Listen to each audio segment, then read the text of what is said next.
I found out my wife cheated with at least 10 men before we got married 20 years ago, and even though everyone says I shouldn't leave her, I'm ending it anyway. My wife, 44F, and I, 43M, have been married for 20 years. We started dating in high school when I was a junior and she was a senior. After she graduated, we spent 2 years in a long-distance relationship while she was in college and I finished high school and spent a year at community college.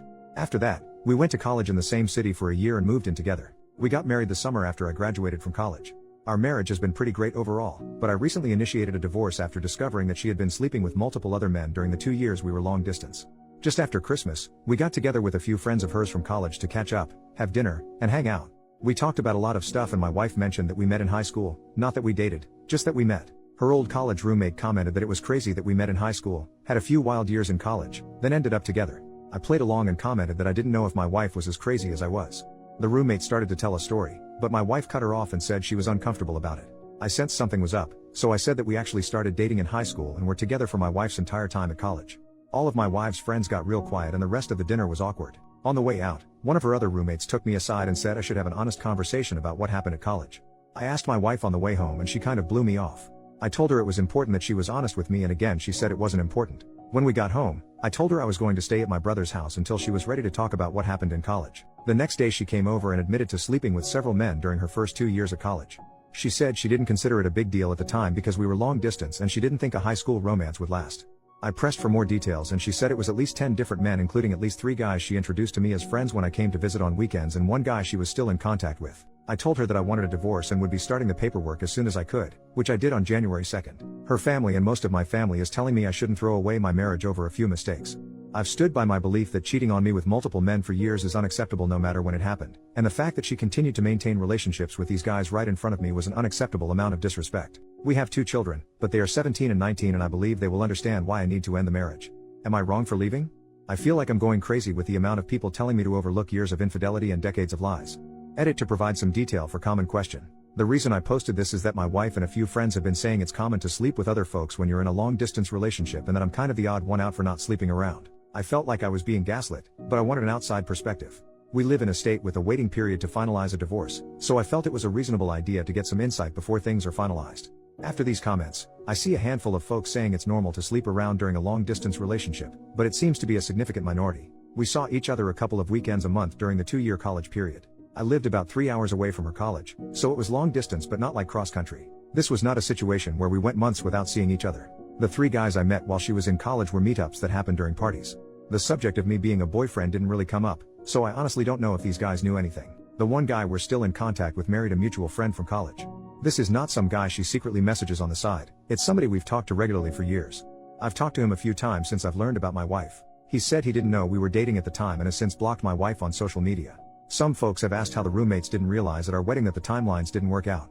The main reason is that my wife and I had a very small ceremony with just close family in Texas, then went back to the East Coast to have a big party with friends.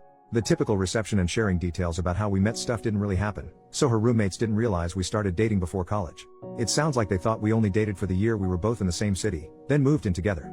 I was open to therapy or some kind of attempt to save the marriage, but her insistence that this whole thing is common and I'm the one who's out of line is just too much for me. The only time she showed any remorse or even offered to reconcile is when I started filing paperwork. In the last week she's gone back to saying she's right and I'm overreacting. This is also why I feel like I'm being gaslit. It seems obvious that this is a major issue, but I've got my wife and others telling me it's normal and I'm overreacting. I'm not getting a paternity test unless my kids want to get one. I don't have any doubts that they are biologically mine, and no test will make them not my kids.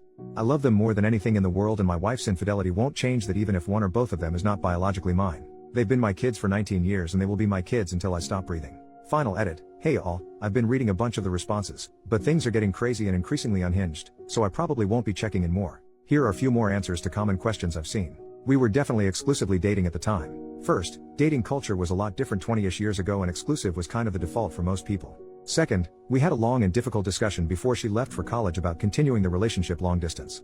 She specifically wanted to stay together and even joked about her dad coming after me if I started sleeping around with girls at my school. Finally, at my senior prom, she was not able to attend and was very upset when I proposed going with a platonic female friend of mine. As a result, I ended up skipping my prom and hanging out with her instead. While we never said the word exclusive, I think the above reasons, combined with the general relationship before she left, are enough to assume exclusivity. Based on some comments here, I followed up with a friend that said I should have an honest conversation. She told me that 10 guys would be on the low end and that her biggest concern was that there was apparently at least one pregnancy scare that I didn't know about. I honestly don't think that really changes much. It's less about the number for me and more about the fact that she seems incapable of recognizing why this was wrong or why I feel betrayed. Thank you all for the helpful responses, even those that disagree with me. I will still be open to therapy if she's willing, but I honestly feel like it would be more about us being successful co-parents and finding closure than saving our marriage. Update, 1 month later. First, let's talk about the things I learned about the situation in college. After talking to my wife in sessions and texting with 2 of her roommates, it's clear that her roommates knew something was up in college. They said they thought the situation was weird and likely involved cheating. My wife had told them that we both had some wild times in college and worked it out before we got married, so they never really brought it up. The roommate who pulled me aside recently was uncomfortable with the fact that my wife clearly didn't talk it through with me, and wanted me to know. As far as being introduced to guys she slept with, apparently that was not intended. For one of the guys, he ended up dating and then marrying one of our mutual friends from college. This is the guy she was in contact with. In the other situations, she initially blamed me in the counseling session, but has now agreed it was bad. When I went to visit her, she planned to hang out in the room or just hang out together alone, but I wanted to go to a few parties because in high school and community college, I didn't really have parties to go to. She didn't expect me to meet the guys, but they were at the parties and she felt she didn't really have a choice. I still think this is kind of crappy, but it's not as bad as her intentionally parading me in front of the guys. Most of our discussions in therapy has been talking about why I think it's a big deal and she doesn't. She initially said that none of these guys were in relationships with her and it was mostly one-night stands or friends with benefits. Since she didn't view them as romantic relationships, she didn't see the big deal, her words not mine. My opinion is that we never said that was okay and she actively prevented me from doing the same. After digging into this across 2 sessions, and my wife talking to some friends, she now agrees that it was a breach of our trust and relationship. This is the shared understanding that has helped us talk about this situation more honestly and helped us get from arguing to talking, which is why I'm optimistic about co-parenting. Now, here's why I'm 100% set on divorce. 2 things came up that make me want to leave the marriage. First, about 10 years ago we went through a really rough patch and had a dead bedroom for about 2 years. She had expressed that our intimate life was becoming boring, so I tried to spice things up, nothing crazy, just roleplay and like Spencer's gift level toys. Apparently, she had been hung up some sexual experiences that happened in college, that she is not comfortable talking about, and wanted me to try them, but when I did it made her feel awkward and guilty that it made her think of other men while she was with me.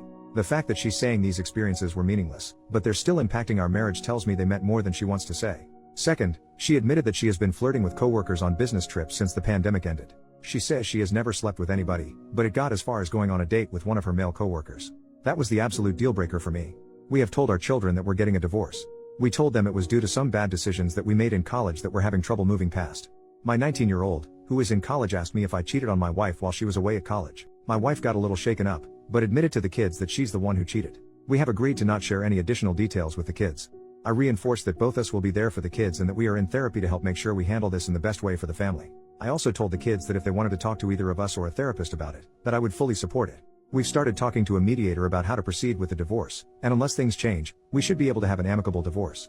We're both financially stable on our own, we have no major debts, and our kids are older, so custody isn't a major issue. This has been a crappy couple of months for me, but I'm doing okay now and I honestly am grateful that my last post blew up because it both validated some of my feelings, but also motivated me to go to counseling with my wife. Second update, 3 months later. Hey all, this is likely the final update on this account as things have mostly been resolved. My wife and I have completed our divorce and everything is official. We had an uncontested, amicable divorce with minimal disagreements. Our lawyers worked together to create the plan through mediation and a judge signed off on it a few weeks ago. In the end, the actual divorce process was pretty straightforward. The only complication was that our 17-year-old was adamant about me having custody because their relationship with my ex-wife has really fallen apart as a result of this. Initially my wife dug in her heels and was ready to give up on the uncontested marriage, but my son pretty much told her she could choose between letting him have a break for a few months to process and rebuild, or force him to live with her until he turns 18 and risk never seeing him again. I felt this was a bit harsh, but my wife backed down and we moved forward with me having primary physical custody until my son's birthday later this year. For my part, I have encouraged my son to be open to fixing things as the actions my ex took before he was born didn't change the 17 years she cared for and loved him. Fortunately, as the divorce moved forward, he has been spending more time with my ex and I'm optimistic they will work through this. In the end, we pretty much split our retirement and investments 50-50. For our house, my wife really liked the house and I didn't, so she kept the house and most of the furnishings and took out a mortgage to pay me back half of the equity and half of the estimated replacement value of the furniture. Pretty much all of our other stuff was either easy to split, my car and her car, my music gear and her hobby.